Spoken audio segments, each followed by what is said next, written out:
IVM 70 और 80 के दशक में जब रनअप पर तेज गेंदबाजों के पड़ते थे पैर तो फिर बल्लेबाजों की नहीं होती थी खैर। नमस्कार, आप देख रहे हैं और सुन रहे हैं खेल नीति और मैं हूं आपका होस्ट और दोस्त राजीव मिश्रा। आज बात करेंगे तेज गेंदबाजों के उस जमाने की जो एक बार फिर लौटता हुआ नजर आ रहा है और खासतौर से हिंदुस्तान के तेज गेंदबाजों की इस समय वर्ल्ड क्रिकेट में तूती बोल रही है। क्या 70, 80 और 90 का दशक वापस लौट रहा है?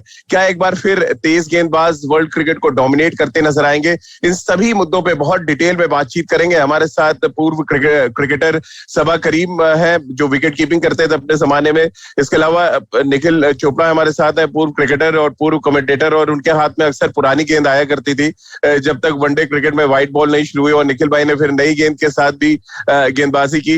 लेकिन सबा भाई, अगर हम 70 और 80 के दशक की बात से शुरुआत करें, एक तरफ जब रनअप पे Michael holding, Andy Roberts, Garner या मैल्कम मार्शल भागते थे, तो दूसरी तरफ हिंदुस्तान में बिशन सिंह बेदी, भगवत चंद्रशेखर और इरापल्ली प्रसन्ना या वेंकट राघवन के हाथ में गेंद होती थी।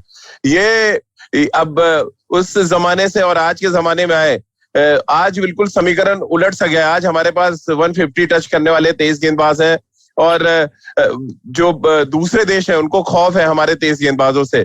कैसे आप देखते हैं इस बदलते समीकरण को? और शायद समय का पहिया इसी को कहते हैं कि समय का पहिया घूमता है। अलग अलग देशों में फैक्ट्री तो हमने देखी फास्ट बॉलिंग की, ये फास्ट बॉलिंग की फैक्ट्री अचानक जो हिंदुस्तान शिफ्ट हुई है साल 2018 के बाद, कैसे आप देखते हैं इसको?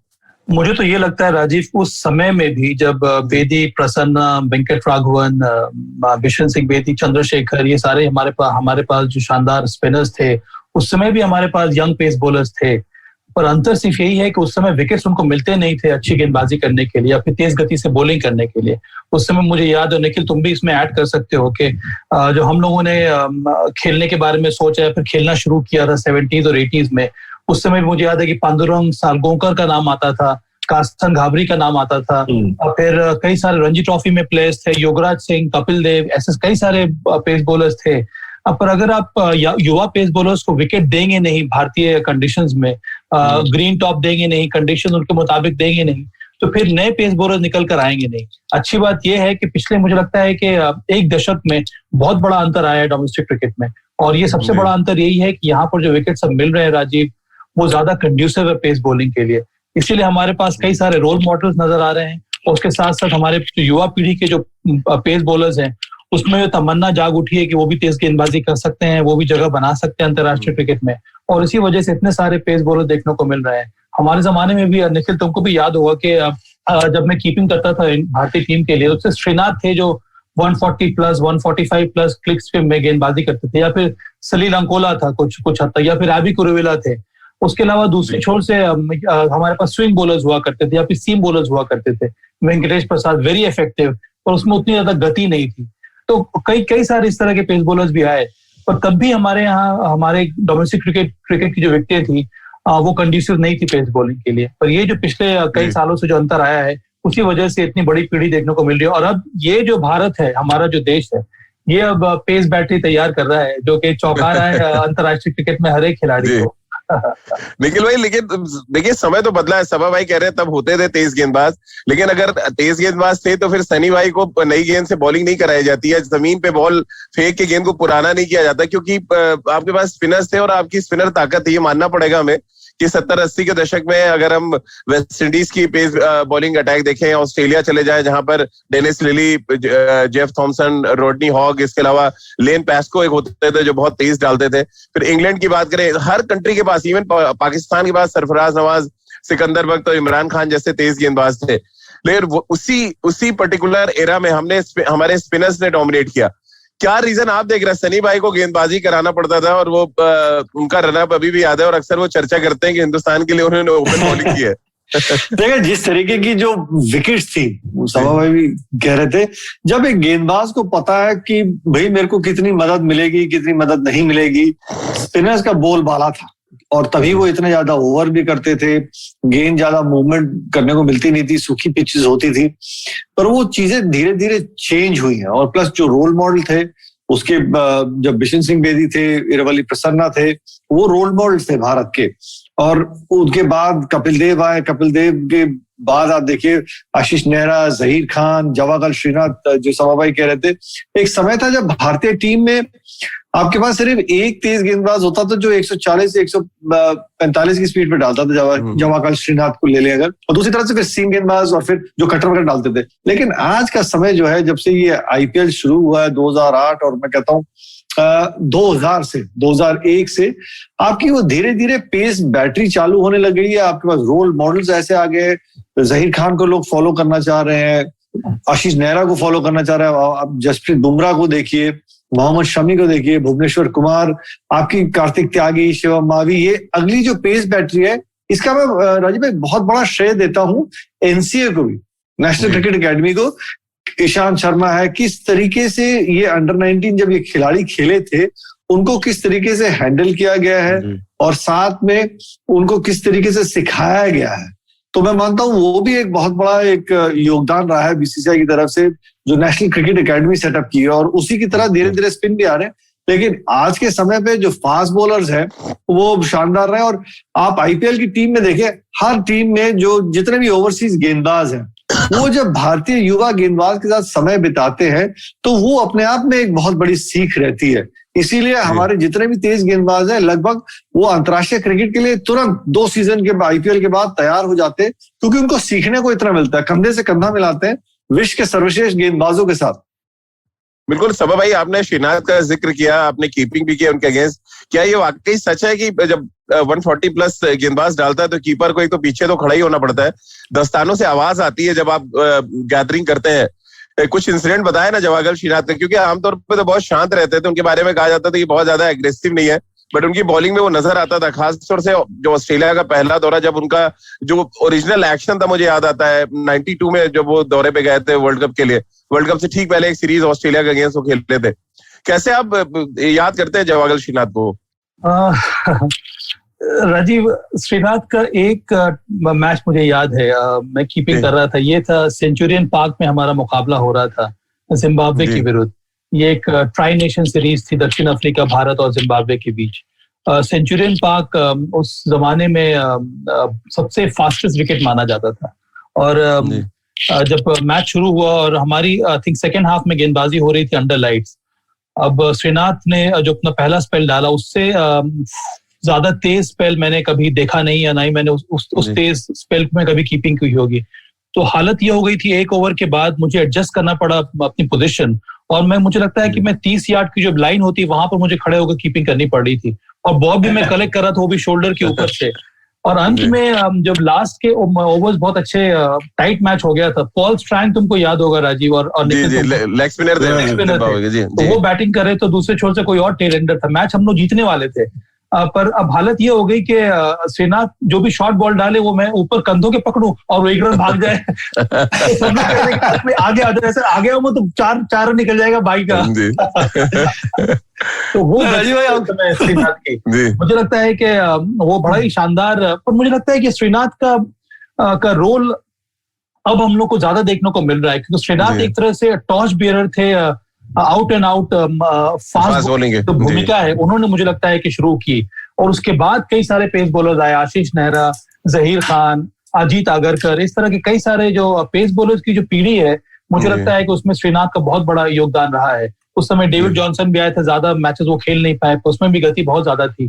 तो इस तरह के आपके पास एक जो रोल मॉडल्स निकल कर आते हैं उससे बहुत ज्यादा लाभ मिलता है। और मैं निखिल की बात पर ऐड करना चाहूंगा राजीव के, अंडर 19 सेटअप का बहुत ज्यादा महत्व है। अंडर 19 जब से ये ऑर्गेनाइज तरीके से विश्व कप होने लगा है हर 2 साल 3 साल के बाद, तब से बीसीसीआई को ये लगने लगा कि हमें जूनियर लेवल में भी इन्वेस्ट करना होगा, जूनियर की जो टीम हमें अच्छी बनानी होगी। वहां पर भी बाहर जाकर विश्व कप जीतने का महत्व बहुत ज्यादा होता है, क्योंकि वहां से कई सारे प्लेयर्स आने वाले समय में आकर भारतीय टीम के लिए खेलते हैं। तो वो इन्वेस्टमेंट शुरू हुआ है पेस बॉलर्स में, क्योंकि कई सारे जो मुकाबले हुए हैं विश्व कप के वो बाहर हुए हैं। वहां पर बहुत जरूरी था कि आपके टीम में कम से कम, आपके स्क्वाड में कम से कम 4 या 5 पेस बॉलर्स होने चाहिए, उसमें से कम आपके पास 3 पेस बॉलर्स होने चाहिए जो 11 में खेले। तो इसका बहुत बड़ा फायदा मिला है, ना ही केवल नेशनल टीम को पर उसके साथ साथ स्टेट एसोसिएशन में भी। और एक और बात मैं ऐड करना चाह रहा हूँ राजीव यहाँ पे, कि विकेट का अंतर बहुत ज्यादा होता है। हमारे जमाने में मुझे याद है जो हम लोग को विकेट मिलती थी खेलने के लिए, वो जनरली टर्निंग ट्रैक्स होती थी या फिर पार्टर विकेट्स होते थे। उसमें आपकी प्लेइंग जो कॉम्बिनेशन होता था वो मैक्सिमम 2 सीमर या फिर 2 सीमर 2 स्पिनर या फिर 1 सीमर और 3 स्पिनर खेला करते थे। इस तरह के कॉम्बिनेशन के साथ आप खेलते थे। उस समय उतनी आवश्यकता नहीं थी कि आप पेस बॉलर्स को डेवलप करें, उसमें जरूरी ये था कि आप अच्छे स्पिनर्स को अपने टीम में रखें। अब ये बहुत बड़ा परिवर्तन आ गया। आप हर एक टीम में, स्टेट की टीम देखें, चाहे वो रणजी ट्रॉफी हो, जूनियर हो या फिर अंडर 16 हो, हर टीम में कम से कम 3 पेस बॉलर 11 में खेलता है, क्योंकि विकेट उस प्रकार के बन रहे हैं। तो आपको ज्यादा बड़ा पूल होना चाहिए पेस बॉलर्स का, तभी तो उनमें से चुनकर आप 3 या 4 पेस बॉलर्स को खिला सकते हैं 11 में। बिल्कुल। निखिल भाई कुछ आप कह रहे थे और कुछ बताना चाह रहे थे? नहीं, मैं आपको यही कि जिस तरीके से सभा भाई जवागल श्रीनाथ की बात कर रहे थे, तो 99 में हम लोग भारत और ऑस्ट्रेलिया के बीच में एक दिवसीय मैच खेल रहे थे और मीठी मीठी बारिश हो गई थी और विकेट पे ना हल्का हल्का गीला हो गया था। हम लोग 125 पे राजीव भाई ऑल आउट हो गए थे जी। वो मैं तीसरी स्लिप में खड़ा था। जवागल श्रीनाथ जी का वो जो स्पेल था ना, वो मैं क्या बताऊं आपको। 90 पे ऑस्ट्रेलिया को हमने 7 विकेट आउट कर दिया था। एंड्रू सैमन, स्टीव वॉ, ये सब खेल रहे थे और उन्होंने जो स्पेल डाला है शानदार। ऐसा लग रहा था कि पास में खड़े हो या स्लिप में इतनी दूर लगभग 30 गज के दायरे की लकीर पे खड़े हो कि बैट्समैन को आज अगर बक्खी में गेंद लगी ना तो जवागल श्रीनाथ वो बक्खी में छेद कर देंगे। वो इस तरीके से वो स्पेल डाला था उन्होंने, अद्भुत था। और फिर वो मुझे याद है हम लोग फिर उसके बाद शारजाह में खेल रहे थे और सभा भाई को भी याद होगा उस समय ना वो पावर प्ले में 2 खिलाड़ी 30 यार्ड के दायरे के अंदर तो होते थे और प्लस एक और लाइन होती थी अंदर कि आप वो 15 गज का शायद लकीर होती थी। तो स्लिप में तो आदमी खड़ा हो जाता था। अब श्रीनाथ जी को सनत जयसूर्या के सामने एक गली में भी खिलाड़ी चाहिए होता था, तो अमूमन गली में मैं खड़ा होता था। मैं धीरे धीरे उस लकीर के एकदम आखिरी बिंदु की तरफ जाके ना स्लिप की तरफ की 4थी 5वीं स्लिप में थोड़ा सा पीछे हो जाऊं। कहते नहीं बाहर आओ, आगे आओ। मैंने कहा वो कट क्या बैट लगाएगा, दिखेगा नहीं, मत्थे में बॉल लगेगी, कहाँ कह रहे हो इधर आओ। वो मुझे लगता है निखिल के पीक था श्रीनाथ का। 95 से लेकर करीब 2000 तक, 2001 तक बेहतरीन फॉर्म में, बेहतरीन गति के साथ श्रीनाथ ने गेंदबाजी की थी और दोनों फॉर्मेट खेलते थे श्रीनाथ उस समय, टेस्ट मैचेस भी और सभा भाई उनके नाम पे रिकॉर्ड है आज भी 300 फास्टेस्ट वनडे क्रिकेट में विकेट लेने का। अभी तक कोई भी फास्ट बॉलर नहीं ले पाया है। राजीव, और एक और बात मैं कहना चाहूंगा कि कपिल पाजी के बारे में हम लोग सबों को हमने देखा भी है और इसलिए हम लोग ने उनके बारे में सुना है। मुझे लगता है उनका रोल बहुत ही अलग था। अब अगर हम लोग उनके बारे में देखें तो जिस तरह की विकेट मिलती थी उस समय, भारत में कितने सारे मैचेस हुए, एकमात्र वो पेस बॉलर होते थे जो लंबा लंबा स्पेल डालते थे, इसीलिए उन्होंने इतने सारे वेरिएशंस अपने ऐड किए। पर दाद इस तरह से उनको देनी होगी कि इतने ड्राई विकेट्स पे भी पूरा बैक बेंड करके उन्होंने गेंदबाजी की। बहुत सारे पेस बॉलर्स उनके जो कंटेम्पररीज थे उतने लंबे समय तक खेल नहीं पाए, पर एकमात्र एक कपिल पाजी थे जिनका इतना लंबा करियर रहा है, क्योंकि इतने खराब विकेटों पे भी, इतने स्पिनिंग ट्रैक पे भी वो एकमात्र ऐसे बॉलर थे जो लगातार लगे रहते थे। तो मुझे लगता है कि उनसे बहुत कुछ सीखने को मिला है यंग पेस बॉलर्स को, और उनके एफर्ट को देखकर ही मुझे लगता है कि इतना बड़ा जनरेशन हमारा तैयार हुआ है पेस बॉलर्स का। बिल्कुल। और श्रीनाथ की बात हम कर रहे थे, निखिल भाई और सभा भाई ने अपने एक्सपीरियंसेस बताए। अगर मैं आंकड़ों के जरिए जाऊं तो आज भी हिंदुस्तान के सबसे तेज गेंद फेंकने का रिकॉर्ड जवागल श्रीनाथ के नाम पे 154.3 किलोमीटर प्रति घंटे की रफ्तार से उन्होंने वो गेंद फेंकी थी। तो आज भी वो रिकॉर्ड टूटा नहीं है। जसप्रीत बुमराह आ गए, ईशांत शर्मा है, उमेश यादव है, मोहम्मद शमी है, लेकिन श्रीनाथ अभी भी सबसे आगे खड़े हुए हैं क्योंकि आप लोग साथ उनके खेले। और अब जिन तेज गेंदबाजों का मैं जिक्र कर रहा हूँ ये सारे शायद उनको फॉलो करते हुए आगे बढ़े हैं। और जो आप कह रहे थे कि आउटराइट फास्ट बॉलर कोई आया पहला हिंदुस्तान में, तो वो जवागल श्रीनाथ थे। कैसे आप देख रहे हैं 90 के दशक में भी आए कुछ फास्ट बॉलर्स, चले गए, एक तरफ से श्रीनाथ खड़े रहे, उनको वर्ल्ड कप के लिए बुलाया था दादा ने, मुझे याद है, रिक्वेस्ट करके, जब उन्होंने कहा कि नहीं मैं आगे अब नहीं खेलना चाहता इंटरनेशनल क्रिकेट, और उन्होंने प्रूव भी किया था उस टूर्नामेंट में। सबसे ज्यादा विकेट थी उनकी, हालांकि फाइनल में भारतीय टीम सक्सेसफुल नहीं हुई थी, लेकिन ओवरऑल अगर देखें तो उनको साथी मिले। सवाई जैसे आप कह रहे कि एक ओवर आप करते थे बाउंड्री से तो अगली शायद विकेट से चिपकना पड़े, ऐसे फास्ट बॉलर भी आए कि आप विकेट से चिपक कर गेंदबाजी करें। आज के दौर में ऐसा नहीं, आज के दोनों एंड से ऐसा है कि आपको 30 यार्ड के सर्कल भी खड़ा होना पड़ेगा। क्या ये एक बड़ा डिफरेंस आया है और इसीलिए हम कह रहे हैं कि हिंदुस्तान की जो पेस बॉलिंग फैक्ट्री है वो शिफ्ट हुई है हिंदुस्तान में? हाँ राजीव, बहुत जरूरी होता है कि आपके टीम में ग्रुप ऑफ पेस बॉलर्स हो, तभी आप एक दूसरे से बहुत कुछ सीखते हैं, एक हेल्दी कंपटीशन होता है स्पोर्ट्स के लिए, और तभी आप एक अच्छी यूनिट बनाते हैं। और सबसे बड़ी बात है, तभी आप बाहर जाकर जीतना शुरू कर देते हैं। तो उससे मैनेजमेंट बहुत ज्यादा इनकरेज हो जाता है, कप्तान बहुत ज्यादा इनकरेज हो जाता है, और वो ट्राई करता है उसी प्रकार से बॉलिंग कॉम्बिनेशन या फिर पेस बॉलर्स को डेवलप करना। क्लाइव लॉयड का एक जमाना था जब उन्होंने एक टेस्ट मैच हारने के बाद ये निश्चय किया था कि हमारे पास अब सिर्फ पेस बॉलर्स ही होंगे, और वहां से वो एक बहुत बड़ा परिवर्तन देखने को मिला था वेस्ट इंडीज क्रिकेट में। कुछ वही हाल रहा है, 2 दशक राज किया वेस्ट इंडीज ने। तो वही हाल रहा है भारतीय क्रिकेट का भी। मुझे लगता है कि सौरव बहुत जल्दी ये समझ गया था कप्तान के रूप में कि उनको बाहर जीतने के लिए बहुत जरूरी है कि उनके पास एक बैटरी होनी चाहिए पेस बॉलर्स की, और इसी वजह से सौरव ने बहुत ज्यादा इन्वेस्ट किया एक अच्छे कॉम्बिनेशन की तलाश में। जब सौरव गांगुली कप्तान बनकर आए थे तब उस समय वेंकटेश प्रसाद थे, श्रीनाथ थे, पर उन्होंने इन्वेस्ट किया आशीष नेहरा पर, जहीर खान पर, अजीत आगरकर पर। तो ये 4 या 5 पेस बॉलर्स ने काफी लंबे समय तक सर्व किया भारतीय क्रिकेट को, और इसी वजह से वहां पर जो ग्राफ है भारतीय क्रिकेट का, टेस्ट मैचेस में भी और एक दिवसीय क्रिकेट में भी धीरे धीरे बढ़ता ही चला गया। मुझे लगता है बहुत ज्यादा श्रेय जाता है ऑर्गेनाइजेशन को, तो जाता ही है, बहुत बड़ा श्रेय जाता है कप्तान को, तो उसके मानसिकता क्या है, उसका विजन क्या है, वो किस तरह की टीम को डेवलप करना चाह रहा है। मुझे लगता है कि इसमें सौरव गांगुली का भी बहुत बड़ा हाथ रहा है, जिस तरह से उन्होंने यंग पेस बॉलर्स को प्रमोट किया, सपोर्ट किया, और जो एक्सपीरियंस पेस बॉलर्स हैं उनको अपनी जगह दी, उनको इज्जत बख्शी। इसी वजह से वो भी स्पेल काफी अच्छा रहा था भारतीय क्रिकेट में। जैसे कि निखिल भाई, सभा भाई ने कहा कि हमेशा अगर आपके पूल ऑफ फास्ट बॉलर्स हैं तो फिर आपका जो डोमिनेशन है वो लंबे समय तक रहता है, और वो डोमिनेशन जैसे कि वेस्ट इंडीज का जिक्र किया सभा भाई ने, उसी समय पे हमने देखा ऑस्ट्रेलिया के पास थॉमसन और लिली जैसे गेंदबाज आए उसी एरा में। फिर इंग्लैंड हम जाए तो Jon Snow, Bob Willis, Botham आए, जॉन लीवर आए उस समय। पाकिस्तान में सरफराज नवाज, इमरान खान, ये सभी उसी एरा में फास्ट बॉलर्स का एक ऐसा लग रहा था हर देश में होड़ सी लगी है, ऐसे फास्ट बॉलर्स लाया जाए जो डोमिनेट करें और लंबे समय तक रहे। इमरान सरफराज की अगर हम बात करें, उन्होंने भी बहुत लंबे समय तक डोमिनेट किया। ये क्या आपको भी लगता है कि जब आपके पास पेयर होता है फास्ट बॉलर्स का, जैसे आज के दौर में शमी है हमारे पास, बुमराह है, जैसी थकते हैं, ईशांत शर्मा, उमेश यादव, और सारे 140+ वाले गेंदबाज हैं, ये दोनों एंड से जो कहते हैं आक्रमण करने की क्षमता जो बढ़ी है हिंदुस्तान की, तो उस वजह से भी डोमिनेशन बढ़ा, और ये डोमिनेशन इसीलिए हमने पहले भी देखा है अलग अलग टीमों का। बड़ा फर्क पड़ता है, जी हाँ। और तभी आप टीम की सफलता भी देख रहे हैं कि भारतीय टीम डोमिनेट किस तरीके से कर रही है। 90s में होता था कि किस तरीके से आप ऑस्ट्रेलिया को हराएं, 80s में होता था कि किस तरीके से वेस्ट इंडीज को हराएं। आज के समय पे कहना गलत नहीं होगा कि हर टीम यही सोचती है कि भारतीय टीम को कैसे हराएं, और उसका एक बहुत बड़ा कारण तेज बॉलिंग का डिपार्टमेंट रहा है। बैटिंग तो हमेशा अच्छी रही है, लेकिन बहुत फर्क रहता है। 144 से 140 की स्पीड से अधिक से आप दोनों तरफ से गेंदबाजी हो रही हो, उसके बाद जो वन चेंज गेंदबाज भी आ रहा है वो भी लगभग 140 की स्पीड से डाल रहा हो। जैसे हम देखते थे कि ऑस्ट्रेलिया जाते थे, दक्षिण अफ्रीका जाते थे, कि भारतीय बल्लेबाज हवा में उड़ के खेल रहे होते थे, क्योंकि हमारी कहावत है कि टांगे उड़ जाती थी, टांगे चुकवा देते थे। लेकिन आज देखिए भारतीय तेज गेंदबाज ऑस्ट्रेलियन बैट्समैन को, ऑस्ट्रेलिया उनके सरजमीन पर उनके कान पे बॉल मार रहे हैं, हेलमेट पे मार रहे हैं, यहाँ पे एक तरीके से इंटिमिडेट करके आउट कर रहे हैं। तो बड़ा फर्क पड़ता है, और टीम की सफलता का ये एक बहुत बड़ा एक रहस्य है भारतीय टीम का, किस तरीके से फास्ट बॉलिंग की डोमिनेशन रही है, और इसीलिए वो नर्सरी तैयार की जा रही है। अब आप युवा गेंदबाजों को देखिए, कार्तिक त्यागी, प्रसिद्ध कृष्णा, शिवम मावी, आवेश खान, ये आने वाली जो पीढ़ी है जो अगले खेलने जा रहे हैं। मोहम्मद सिराज को देखिए, अभी उन्होंने कितना बढ़िया प्रदर्शन किया है।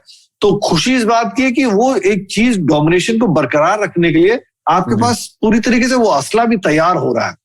जी, तो निखिल भाई क्या अच्छा लगता है अब आज हमारे फास्ट बॉलर्स हेलमेट पे मारते हैं, आपको पीछे बैकफुट पे ढकेल रहे हैं, आपकी रिब केज तोड़ रहे हैं, ये मतलब आप लोग के टाइम में ऐसा लग रहा होगा कि बदला ले रहे हैं हमारे फास्ट बॉलर्स, जिस तरह आप कह रहे हैं कि पैर हवा में होता था बैटिंग करते समय, क्योंकि वाकई उस समय जो जेन्युइन फास्ट बॉलर्स हमने देखे हो तो 70, 80 और 90 के दशक में वसीम वकार का एक एरा है जब खड़ा ही नहीं होने देते थे वो किसी को, वो खिला है उस एरा को आपने। शोएब अख्तर है उस एरा में, जिन्होंने वर्ल्ड क्रिकेट की सबसे फास्टेस्ट बॉल डाली है, और वो आज तक बरकरार है, 100 माइल्स पे उन्होंने गेंद डाला है। कैसे आप देखते हैं ये एक आंखों को बड़ा अच्छा लगता होगा अभी अगर आप देश के लिए खेलें और टूटी है हड्डी आपकी?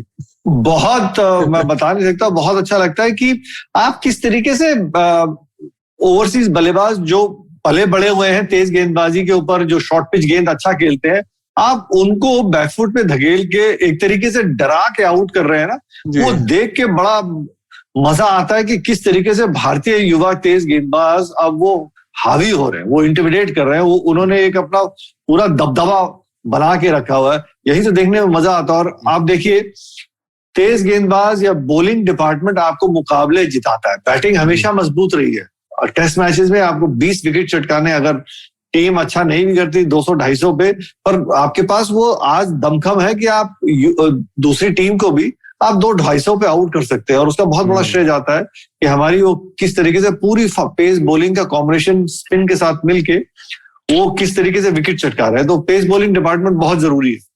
बिल्कुल सभा भाई, इसी को ऐड कर दूं अगर मैं आगे, 2018 के बाद से हमने डोमिनेशन देखा हिंदुस्तान के फास्ट बॉलर्स का। और मजे की बात, हमने साउथ अफ्रीका को जाके साउथ अफ्रीका में हमने टेस्ट मैचेस जीते, इंग्लैंड में हमने टेस्ट मैच जीता, और ऑस्ट्रेलिया को तो 2 बार हम टेस्ट सीरीज हरा चुके हैं ऑस्ट्रेलिया में जाके।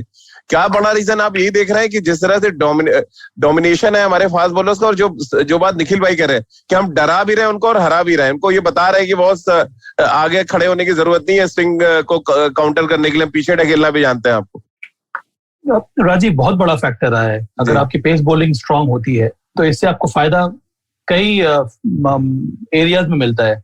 सबसे बड़ी बात है, जब आप बाहर जाएंगे खेलने के लिए, पहले क्या होता था, हम लोग जब भी जाते थे बाहर खेलने के लिए, दूसरी टीम को मालूम है कि इनके पास पेस बॉलर्स है नहीं, वो ग्रीन टॉप दे देते थे। हमें अभ्यास होता नहीं था ग्रीन टॉप खेलने का, हम अपने पास 2 या 3 सीमन लेकर चलते थे, उसमें भी एक के पास गति होती थी 140+ और 2 जो है वो हमारे मीडियम पेसेस होते थे। तो जो होम टीम है उसको बहुत बड़ा एडवांटेज होता था। हम लोग, हमारे यहाँ परेशानी होती थी खेलने में, हम आसानी से वो सीरीज हार जाते थे। अब जब हम जाते हैं बाहर खेलने, इनको पता है कि भारतीय टीम के पास भी 4 या 5 पेस बॉलर्स हैं जिनके पास गति है, आप उस तरह के विकेट बना नहीं सकते हैं, तो लॉपसाइडेड विकेट बनते नहीं है, 1 डायमेंशनल विकेट सब बनते नहीं है। अब जो विकेट बन रहे हैं, जो बाहर मिल रहे हैं ओवरसीज कंडीशंस में, वो ट्रू विकेट है, क्योंकि उनको मालूम है कि अगर आपने ग्रीन टॉप बना दिया तो उनके खुद की परेशानी बढ़ जाएगी। और राजीव, एक हाँ बताओ। सवाई में इसी से ऐड करते हुए एक सवाल मेरे जहन में आ रहा था कि आप लोग जब जाते थे, ये कहानी सच है कि प्रैक्टिस विकेट, जो पहला मैच प्रैक्टिस विकेट का देते थे, वो ग्रीन टॉप दे देते थे ताकि प्रैक्टिस मैच में ही आप लोग को इस बात के संकेत दे दें कि हमारे जो डोमेस्टिक बॉलर्स है आपको कितना तंग कर सकते हैं, तो फिर आप जब क्वालिटी बॉलर्स खेलेंगे तो क्या होगा? ये सच है कि ऐसी विकेटें दी जाती थी तब शुरू में?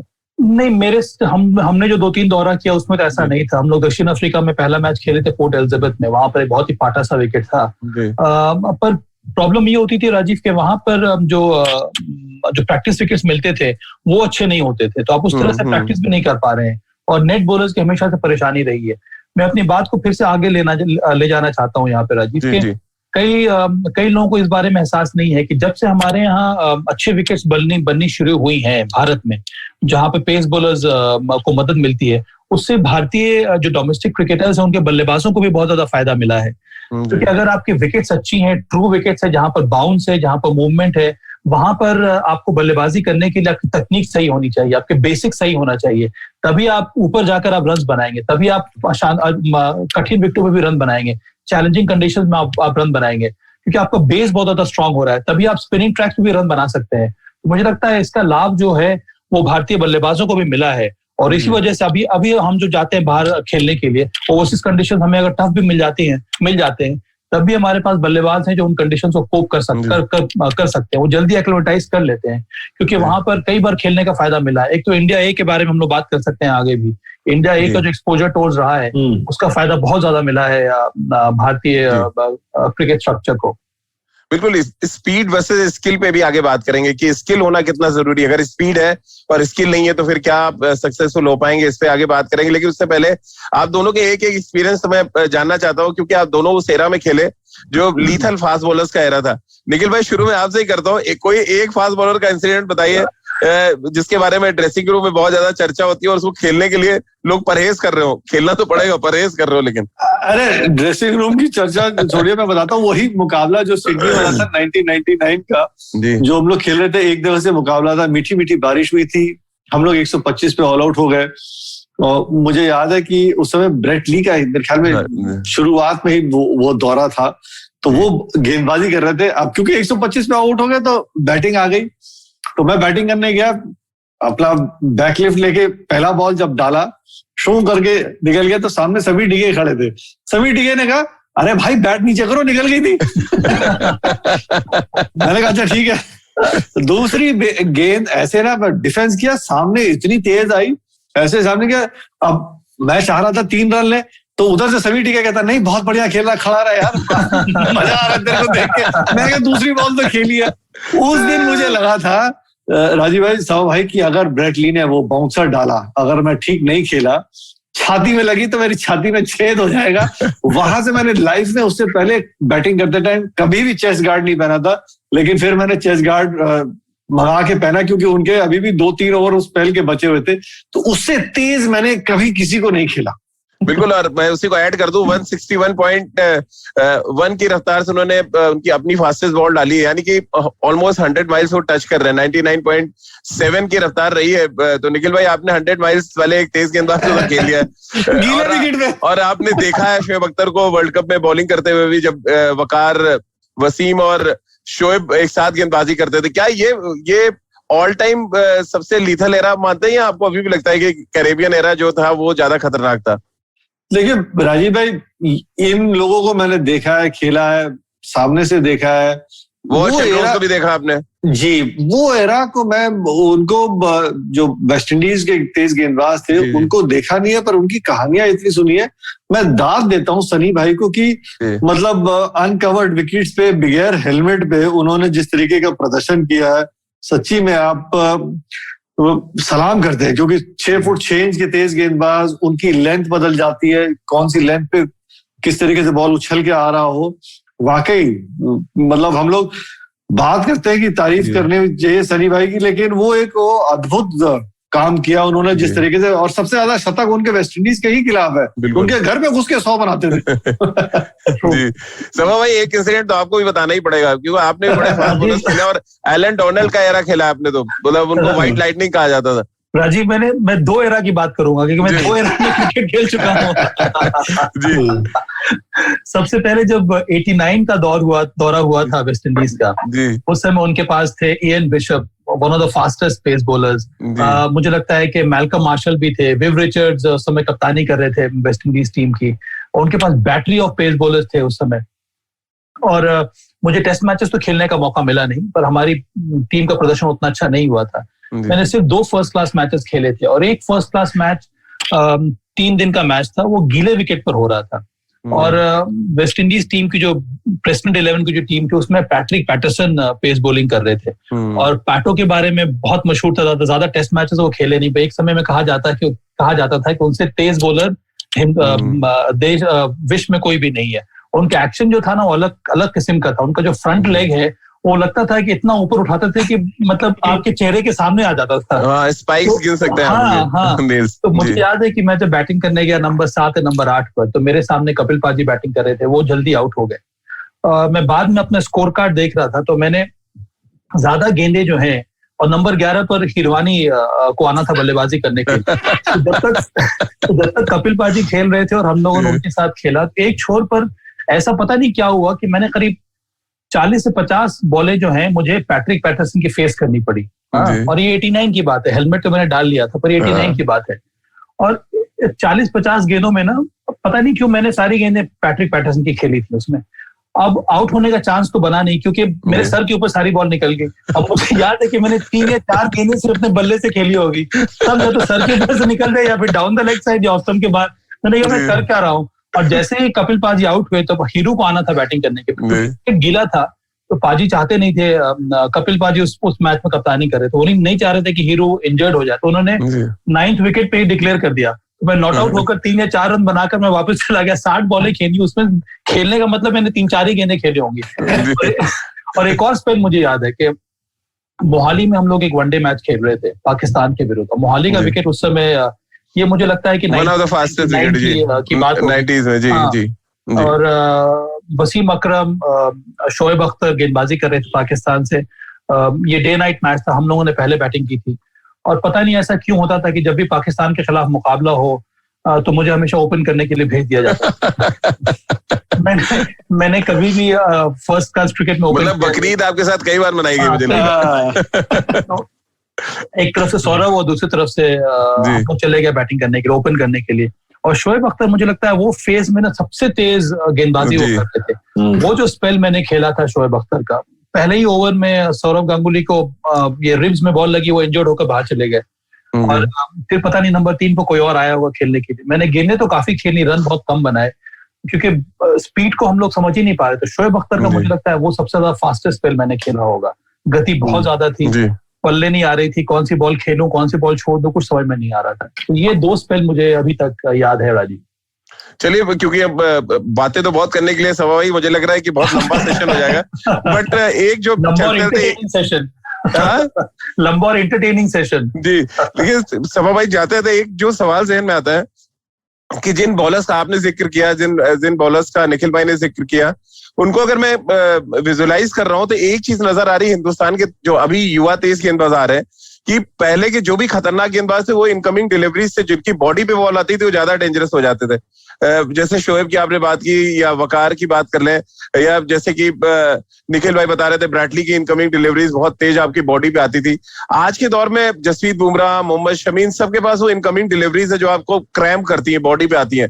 क्या ये एक बड़ा रीजन है कि हमारे जो फास्ट बॉलर है बहुत लीथल हो गए, और आने वाली जो फौज है, आवेश खान की बात करें या प्रसिद्ध कृष्णा की बात करें, ये फौज जो ज्यादा खतरनाक होकर और आएगी क्योंकि वो देख रही है कि हमारे फास्ट बॉलर्स कर क्या रहे। देखिए बड़ा फर्क रहता है राजीव भाई कि जब एक गेंदबाज है ना उस गति पे आपको शरीर में अटैक करता है या पिच करके गेंद तेजी से अंदर आती है तो वो रूम नहीं मिलते, हाथ फ्री नहीं हो पाते, आपके पास बिल्कुल जगह नहीं होती है, तो वो ज्यादा खतरनाक होती है। और शॉर्ट पिच गेंद जो रहती है वो पिच होने के बाद आपके शरीर की तरफ या आपके कान की तरफ अंदर की तरफ आती है तो उसको बचना थोड़ा सा मुश्किल हो जाता है। और उसी गति में अगर कोई गेंद को बाहर की तरफ लेके जा रहा है तो आपके पास वो थोड़ा सा बहुत रूम मिलता है आपका हाथ फ्री होने में।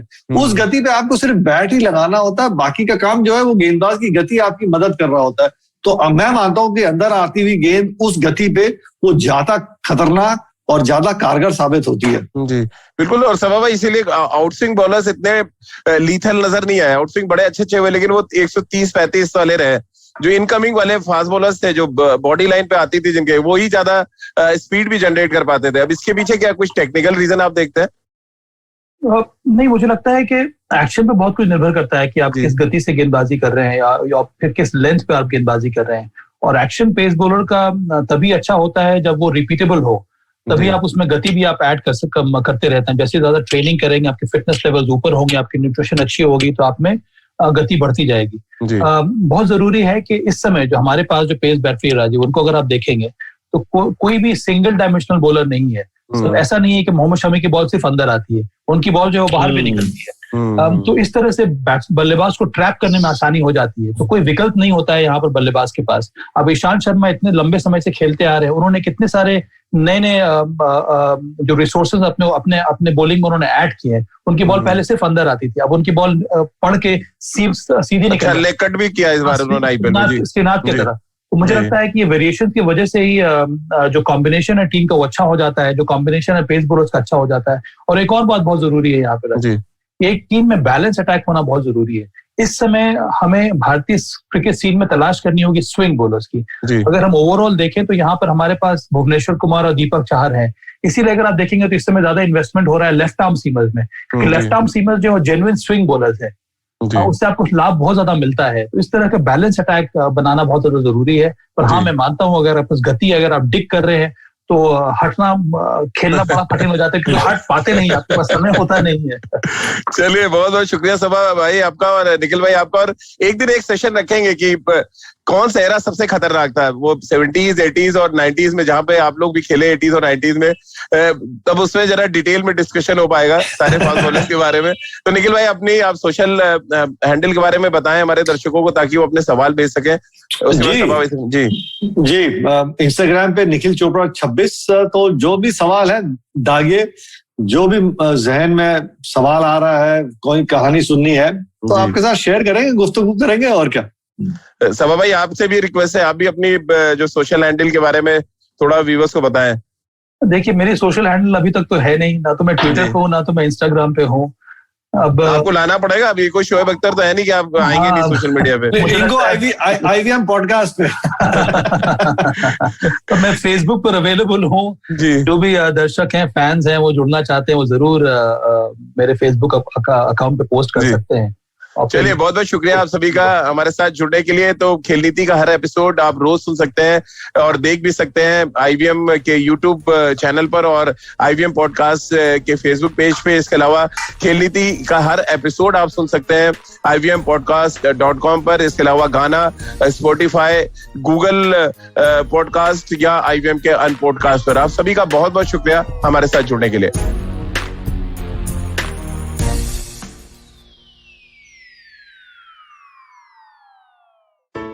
I hope you enjoyed that show.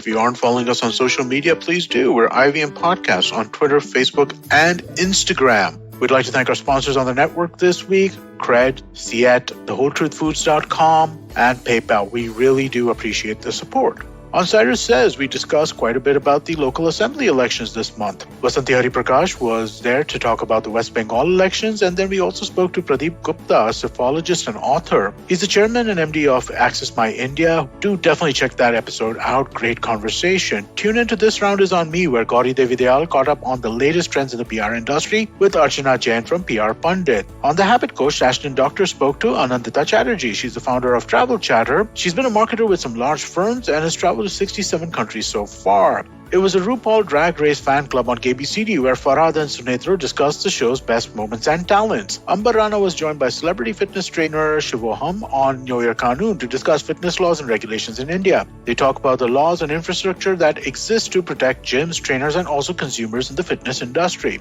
And on the note with Maruk Inayat, we have clinical psychologist and friend of the network, Sonali Gupta. She talks about ongoing mental health issues like survivor's guilt, coping with anxiety around the pandemic, and doom scrolling. And with that, we hope to see you again next week.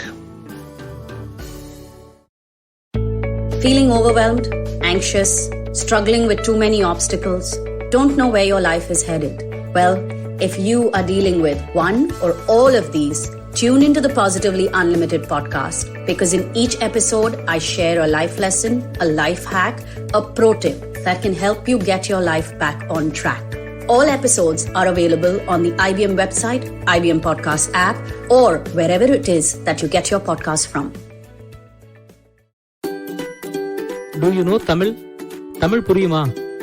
Do your children enjoy great stories that inculcate good values? Hi, I am Ravishankar Balachandran and I host the Storytime Tamil podcast. I am excited to share a short story with great moral values every day. Listen to Storytime Tamil on the IVM Podcast app, YouTube, or wherever you get your podcasts from.